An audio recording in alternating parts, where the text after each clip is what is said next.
Bienvenue à tous dans cette vidéo ASMR chrétienne. Ce soir, je voudrais vous parler du chapelet et du rosaire, qui est une prière magnifique qui apporte une multitude de grâces. Tout d'abord, le rosaire tire son nom du latin rosarium, qui désigne la guirlande de roses. Utilisée comme symbole dans les représentations de la Vierge Marie. Si l'on demande à un catholique quel est le signe sacramentel le plus emblématique de sa confession, il répondra certainement le chapelet. Le rosaire est une prière de dévotion en l'honneur de la Vierge Marie. Elle se compose d'un nombre déterminé de prières spécifiques, porteuse de promesses et bienfaits pour ceux qui le récitent. Le rosaire est composé de 4 chapelets: les mystères joyeux, les mystères lumineux, les mystères douloureux et les mystères glorieux. Voici les promesses de Marie exprimées lors de ses nombreuses apparitions. À tous ceux qui réciteront dévotement mon rosaire, je promets ma protection toute spéciale et de très grande grâce.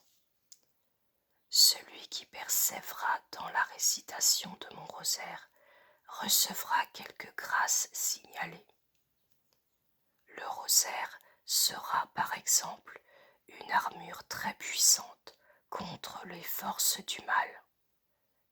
Il détruira les vices, délivrera du péché, dissipera les hérésies. Le rosaire fera fleurir les vertus et les bonnes œuvres et obtiendra aux âmes les miséricordes divines les plus abondantes.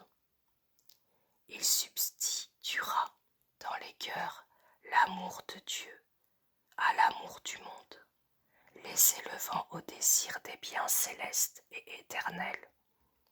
Que d'âmes se sanctifieront par ce moyen.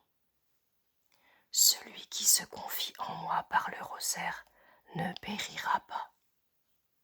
Celui qui récitera pieusement mon rosaire en considérant ces mystères, mystères joyeux, lumineux, douloureux et glorieux, ne sera pas accablé par le malheur.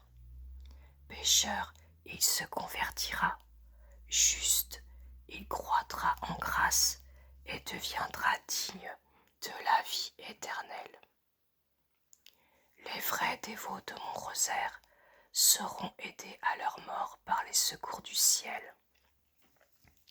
Ceux qui méditeront mon rosaire trouveront pendant leur vie et leur mort la lumière de Dieu, la plénitude, et recevront des grandes grâces. Ils participeront au mérite des bienheureux au ciel. Je délivrerai très promptement du purgatoire les âmes dévotes à mon rosaire. Les véritables enfants de mon rosaire jouiront d'une grande joie dans le ciel et d'une grande gloire. Ce que vous demanderez par mon rosaire, vous l'obtiendrez.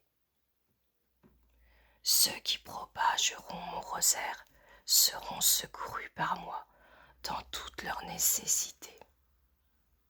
J'ai obtenu de mon Fils que tous les confrères du rosaire aient pour frères, en la vie et à la mort, les saints du ciel.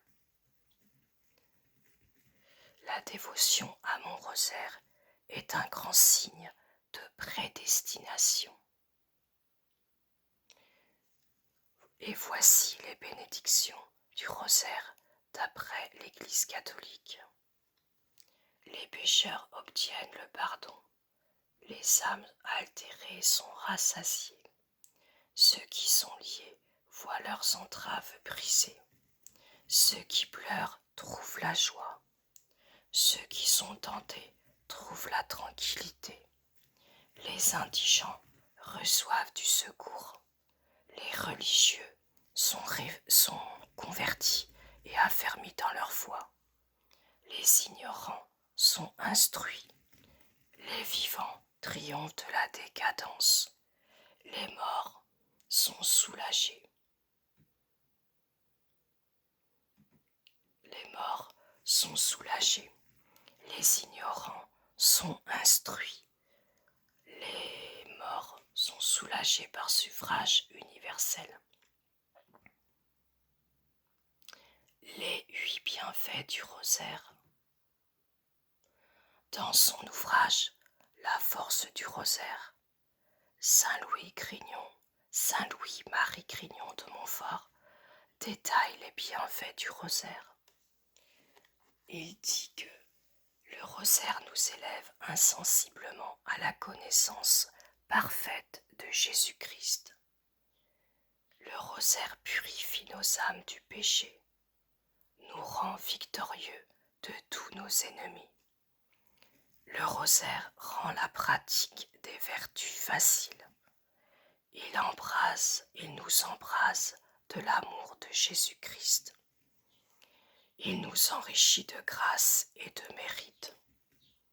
Il nous fournit de quoi payer toutes nos dettes à Dieu et aux hommes. Et enfin, le rosaire nous fait obtenir de Dieu toutes sortes de grâces.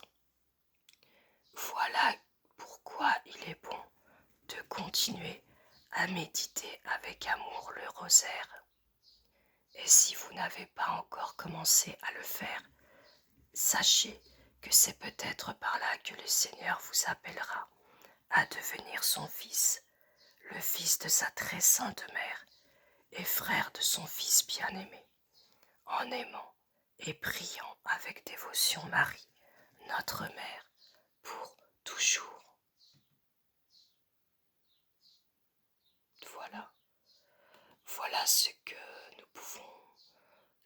Voilà ce que nous pouvons savoir du Saint-Rosaire. Alors, je vous invite à le prier. Le rosaire est composé de 4 chapelets.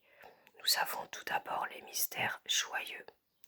Les mystères joyeux sont composés dans la première dizaine de l'Annonciation, la deuxième dizaine, la visitation de la Vierge Marie, la troisième dizaine, la naissance de Jésus, la quatrième dizaine, la présentation de Jésus au temple, et la cinquième dizaine, Jésus va à la fête de la Pâque avec ses parents, qui l'ont cherché pendant 3 jours, et il le retrouve au bout de 3 jours dans le temple, où il écoutait les docteurs de la loi. Après les mystères joyeux, nous avons les mystères lumineux, qui ont été rajoutés par le pape Jean-Paul II.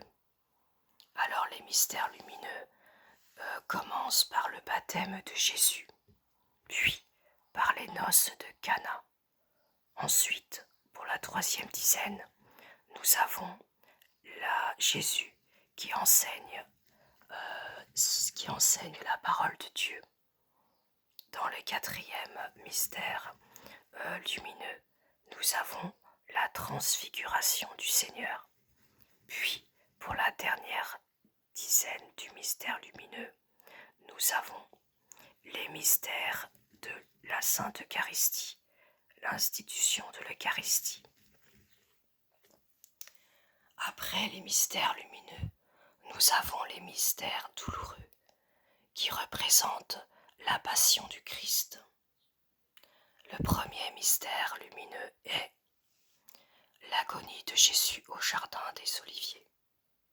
Le deuxième mystère douloureux est la condamnation de Jésus par Ponce Pilate. Le troisième mystère douloureux est la flagellation de Jésus et le couronnement d'épines.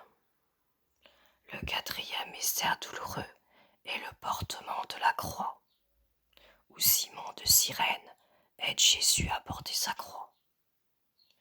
Le cinquième mystère douloureux est le crucifixion et la mort de Jésus sur la croix. Et ensuite, ce rosaire se termine par les mystères glorieux qui sont, dans un premier temps, la résurrection du Seigneur. Dans la deuxième dizaine, l'ascension du Seigneur. Dans la troisième dizaine, nous avons la Pentecôte. C'est l'Esprit Saint qui descend sous forme de feu au-dessus de chacun des disciples.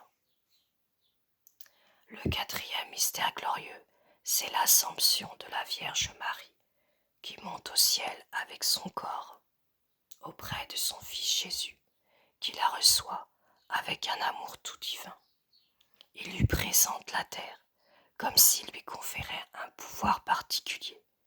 Alors la Sainte Vierge entre dans la gloire.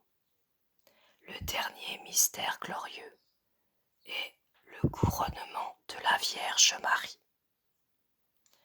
Après avoir énuméré tous ces mystères, on peut comprendre que le rosaire nous fait parcourir, nous résume la vie de Jésus, de sa naissance à sa résurrection. Le rosaire est aussi un guide dans nos vies. Il nous aide à comprendre notre parcours de vie qui doit s'aligner sur celui de Jésus, car Jésus est un exemple pour dans nos vies. Et lorsque nous avons des épreuves, lorsque le monde nous paraît dur et nous paraît dangereux, n'hésitons pas à prier le chapelet. Alors lorsqu'on prie le chapelet, on prie seulement un mystère, soit un mystère joyeux, lumineux ou douloureux. Et quand on prie le rosaire, on prie les 4 mystères d'un coup ou étalés dans la journée. Le lundi, on peut prier les mystères joyeux. Le mardi, les mystères lumineux. Le mercredi, les mystères glorieux. Le jeudi, les mystères lumineux. Et le vendredi, les mystères douloureux comme pour le mardi. Le samedi, les mystères joyeux comme pour le lundi. Et le dimanche, les mystères glorieux. Voilà, j'espère que cette petite vidéo vous aura donné envie d'en savoir plus sur les bienfaits du Saint-Rosaire. Je vous invite à lire l'ouvrage de Saint-Louis Grignon, de Saint-Louis-Marie Grignon de Montfort, qui a exposé tous les bienfaits du rosaire et en quoi il est important de se consacrer à Notre-Dame du Rosaire. N'oublions pas qu'à chaque difficulté, la maladie, la guerre, les difficultés économiques, familiales, nous pouvons avoir recours au Saint-Rosaire, qui est une arme puissante contre le mal. J'espère que cette petite vidéo vous aura plu. Je vous souhaite à tous une très bonne nuit dans la paix du Christ. Que Dieu vous bénisse tous.